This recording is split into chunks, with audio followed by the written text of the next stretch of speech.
तर प्राजक्त तनपुरे यांनी मनाचा मोठेपणा दाखवत निवडणुकीतून माघार घेतली आणि अप्रत्यक्षरित्या पाठिंबा दिलाय। त्यामुळे येत्या 3 ते 4 दिवसात त्यांनी प्रत्यक्षरित्या पाठिंबा जाहीर करावा असं आवाहन विधान परिषदेचे सभापती राम शिंदे यांनी केलंय।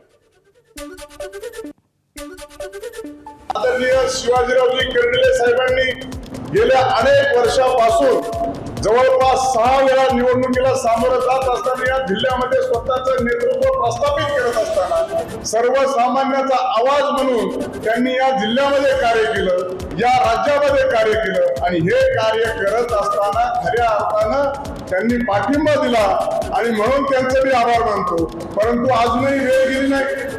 23 तारखेच्या पर्यंत पुन्हा एकदा मला अपेक्षा आहे की त्यांनी आता जर फॉर्म न भरता पाठिंबा दिलाच आहे तर अधिकृतरित्या या निवडणुकीसाठी देखील पाठिंबा दिला पाहिजे, अशा प्रकारची आम्ही इच्छा व्यक्त करतो।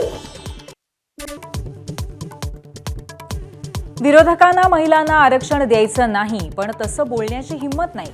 पंतप्रधान मोदींचा हल्लाबोल, विधेयकाला पाठिंबा दिल्यास सगळ्यांचे आभार मानेन, मोदींची गॅरंटी।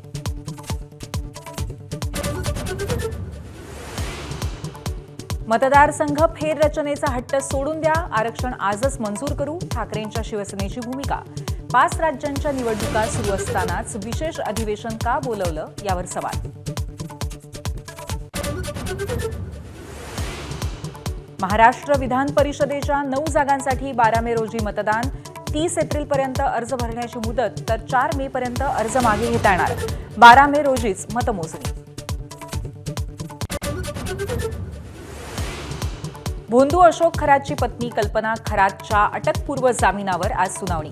शिर्डीत खरातसह पत्नीवर फसवणूक आणि सावकारीचा गुन्हा दाखल।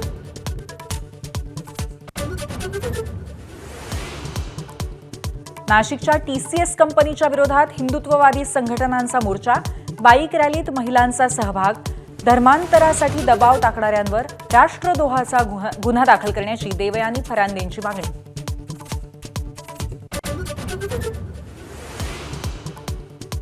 अमरावतीतील लैंगिक शोषण करणारा आयान दिवसभर करायचा रील्स, सेकंड हँड महागड्या गाड्या फिरवत मुलींना करायचा आकर्षित। तर आयानने MIM पक्षासाठी तयार केले होते अनेक reels.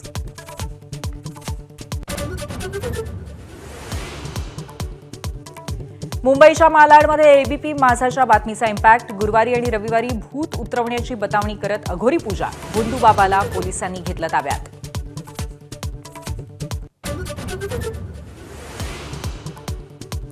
Goregaon Nesco drugs party प्रकरणातील आरोपींच्या पोलीस कोठडीत वाढ, 7ही आरोपींची 18 तारखेपर्यंत पोलीस कोठडीत रवानगी।